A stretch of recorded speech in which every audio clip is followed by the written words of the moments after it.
The article that I chose to do my shadow puppet over was Webcam Stories by Janine Cletus.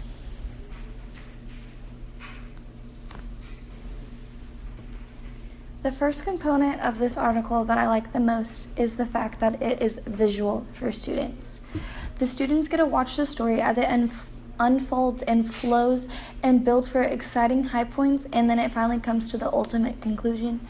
Meaning the first example in the article was about eagles, and what the article is basically explaining is that the students will watch each day, or they can fast forward through it and see the high points, which could be the babies being born or the babies pecking out of their eggs, and then the ultimate goal would be them, going on their own.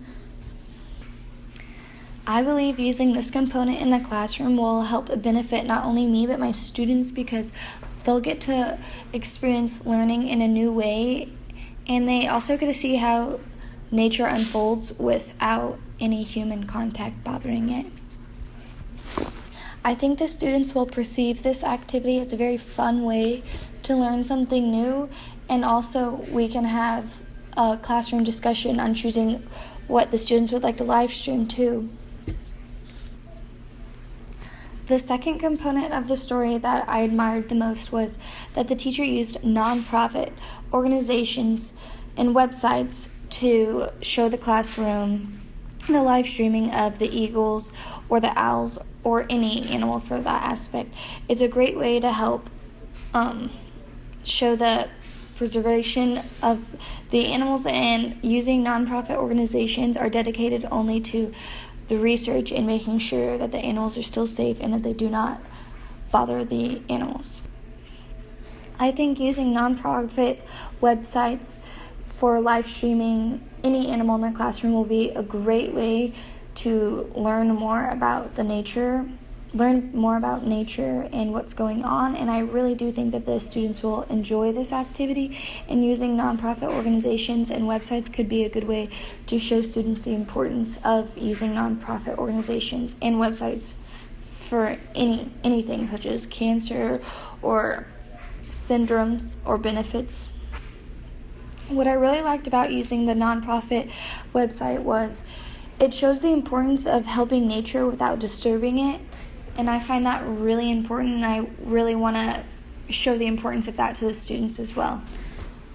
The third component about using this article I really liked was that it's really great for having the students learn about the scientific method, because watching these live streams can help the students make predictions and make hypotheses, and they can also do research with watching these videos. I think that's a standard that students will need to learn, so it's also helping them in the science aspect, but it's also helping the students learn in a different way. I think this component will definitely help me in the classroom, because it'll help me teach the students more about the scientific method in a different way rather than just explaining it and conducting an experiment. Students get to watch a live stream of some natural habitat, and they can draw their own conclusions and create their own hypothesis.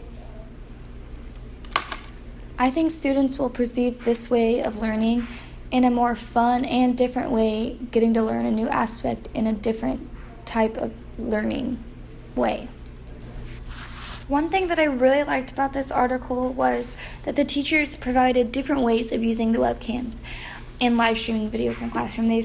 Some teachers used it with small groups of 5 or 6 people, and they also stated that you could use it with an entire class. So it's really nice to see that you can use this live streaming webcam concept in the classroom in multiple different ways with maybe just a few students or maybe the entire class, whatever the teacher thinks will work the best, and I really like that idea. And lastly, the one thing in the article that I wish was elaborated on more was the fact of where we can find the information to get these live stream videos of natural habitats of eagles or owls or any animal, to be honest. I really wish they would have provided websites or organizations that we could have used. And then another thing that I really wish that the article would have touched on more was the school safety aspect of using these webcams in class. and the safetiness of using this technique in the classroom. And that's all I have for my information and my opinions on this article. Thank you.